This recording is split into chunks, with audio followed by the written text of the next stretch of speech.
Everyone, this is লিপি and welcome back to my channel Raju লিপি সংসার। আশা করি তোমরা সবাই খুব ভালো আছো আর আমিও খুব ভালো আছি। তো আমার গলাটা কতটা শোনা যাচ্ছে আমি ঠিক বুঝতে পারছি না, তার কারণ আমি যতটা জোরে কথা বলছি তাও মনে হচ্ছে আমার গলা আসতে হচ্ছে। আর বুঝতে পারছো যে আমার গলা বসে গেছে একদম। আর এখানে বাবু বসে আছে, বাবুর খাবার রেডি, তো ওকে এখন খাওয়াবো। আর আজকে সোমবার, বাজে হচ্ছে 8:40। তো টাটা করছে। তো আর আমি আজকে যাবো ওই বাড়ি ডাক্তার দেখানোর জন্য। তো কি বলো? হ্যাঁ দিচ্ছি, ও এখন ফোন চাইছে, ফোন দেখে খাবে, দুধ খেতেও নাকি ওর ফোন লাগে। তো যাই হোক, তো চলো আজকের ব্লগটা এখান থেকেই স্টার্ট করছি। তো আমি আর বাবু বেরিয়ে পড়েছি, এখন আছি আমরা টোটোতে, এখন একাই আছি। তো মাদেরকে নেবো মাসিদের বাড়ির ওখান থেকে। তো আমরা শ্রীরামপুর ঢুকে গেছি। হ্যাঁ, আমাদের মাসির বাড়ি হচ্ছে শ্রীরামপুর। তো শ্রীরামপুরে মা দিদা রয়েছে, ওখান থেকে ওদেরকে নিয়ে দেন আমরা বাড়িতে যাব।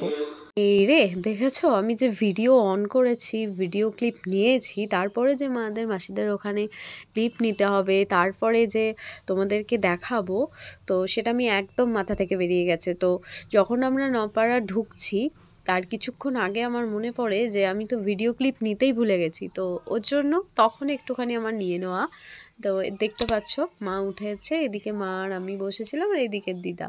তো হাওয়ার চোটে মানে তাকানো যাচ্ছে না, মানে এত হাওয়া, এত ঠান্ডা লাগছিল টোটোর মধ্যে। তো এই যে দেখো দিদা বসে আছে, নাকে মুখে পুরো রুমাল দিয়ে বসে রয়েছে, হাওয়ার মানে এত হারে হাওয়া ঢুকছিল।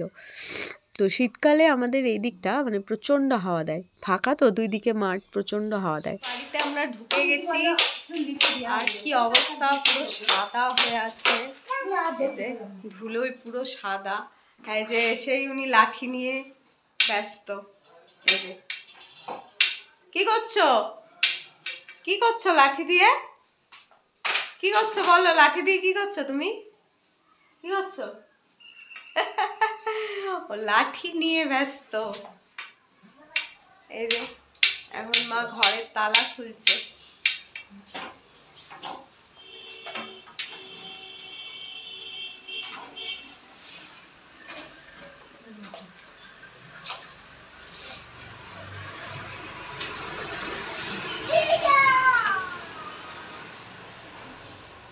বাবু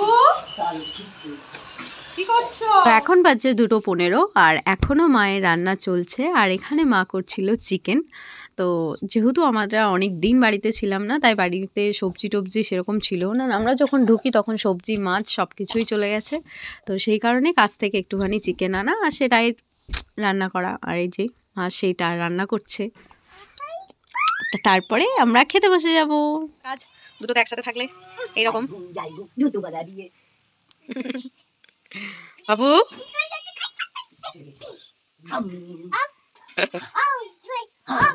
কি করছো, হাম হাম করছো, খেলা করছো হাম হাম করে? ওরে বাপরে, ভয় নেই তোর, ভয় নেই, পড়ে যাবে না তুমি? অবস্থা দেখো, এটা কি লাভ, এটা কি লাভ, এটা কি লাভ হচ্ছে? হনুমান লাভ দিচ্ছে তো মনে হচ্ছে। দেখি হনুমান লাভ দেয়, হনুমান কেমন লাভ দেয়, ওরম করে হনুমান লাভ দেয়। ওরে বাবা, আরে বাবা, হনুমান এমন লাভ দেয়, দেখি কেমন লাভ দেয় হনুমান। ওরে বাবা, এটা কি হলো, এটা কি হলো, এটা কি হলো, কি হলো এটা? এই করে দুটোতে সারাদিন যখন একসাথে থাকে এই করে।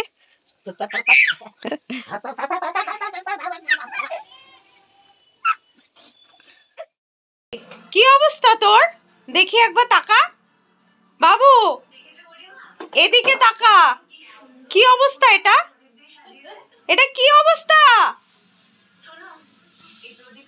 দেখো অবস্থা। এই যে উনি নাকি সাজছেন এখন, কি করছো, সাজুগুজু করছো মায়ের মতো? তাই এটা বলেও মায়ের মতো সাজছে, অবস্থা দেখো। এই যে ফেলে ঝেলে সব একাকার করেছে, ওই দিকে দেখো মুখের কি অবস্থা। ছি ছি ছি ছি, বদমাইশিটা তাহলে একবার দেখো সব। আর একটা বিশেষ কথা তোমাদের জানাই, এই ড্রেসিং টেবিলটার অবস্থা বাবুই করেছে, সানমাইকা গুলোকে তুলে দিয়ে মানে খুঁচিয়ে তুলে দিয়েছে রীতিমতো। কি কি করবো, তুমি তো ভেঙেছো, এবার বম্মা এসে পিটাক। বম্মা এসে পিটাক, ওটা খুলে ফেলা। বাহ, আগের বার স্টিলটা ভেঙেছে, এবার এটা। আর এটা ছিল সন্ধ্যের ক্লিপ। সন্ধ্যেবেলায় বাবু প্রচণ্ড এরকম বদমাইশি করছিল। তোমাদের বাড়িতে এরকম আমার বাবিনের মতো এক পিসও আছে কিনা অবশ্যই কমেন্টে জানিও, মানে কার কার বাড়িতে আছে সেটা অবশ্যই জানিও। তো আমি আমার আজকের ভিডিওটা এখানেই এন্ড করছি। দেখা হচ্ছে নেক্সট ভিডিও। ততক্ষণ পর্যন্ত ভালো থেকো, সুস্থ থেকো, আর ভিডিওটা ভালো লাগলে লাইক কমেন্ট শেয়ার অবশ্যই করে দিও। তো thanks for watching, good night, tata.